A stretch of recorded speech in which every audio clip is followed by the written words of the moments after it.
Today is the 4th of March, and on this day in 1789, the US Constitution was finally put to work with a new American government, and it's kind of served as a benchmark of short, pithily written, but hugely influential documents ever since.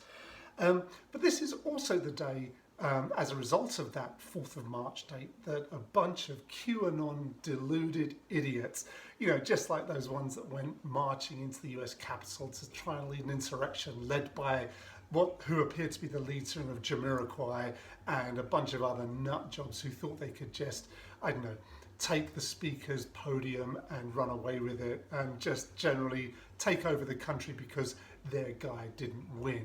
Anyway, right up until today, there were threats that maybe these QAnon nut jobs were going to come and try and declare the real inauguration of Donald Trump, because 4th of March used to be the day that the new president would start after having won an election in November.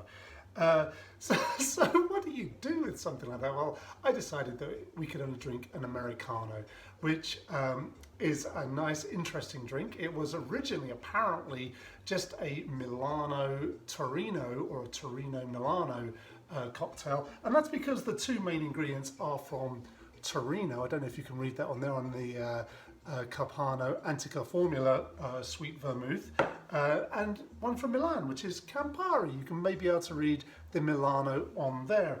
And legend has it that, well, in fact, first of all, this precedes the Negroni, and it's very similar, except it doesn't have any gin in it. And it apparently got its name because there was always this Milano Torino, Torino Milano, whichever way round it was.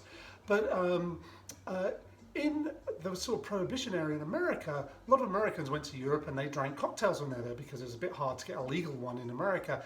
And they also had a preference for putting a bit of soda water in it as well. And this drink became known as an Americano, allegedly, or apocryphally. I don't know if it's actually true.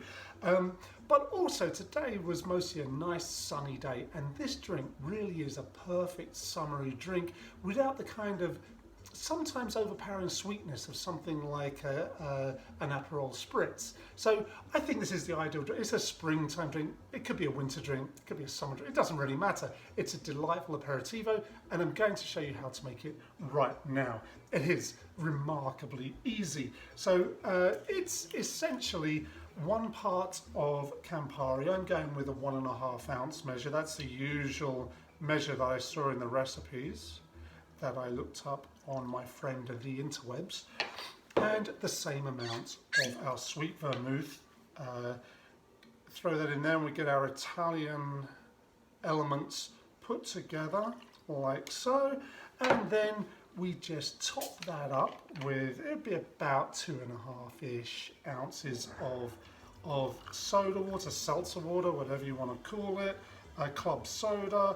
We put that in like so, and then the adornment is, as with many of these drinks using the Italian bitter kind of aperitifs, is a wedge, slice, or however you want to do it, of orange. We'll put that in there and then stir it gently because we don't want it to lose its fizz.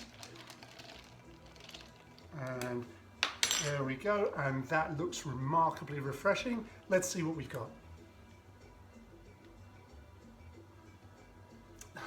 Yes, chin chin.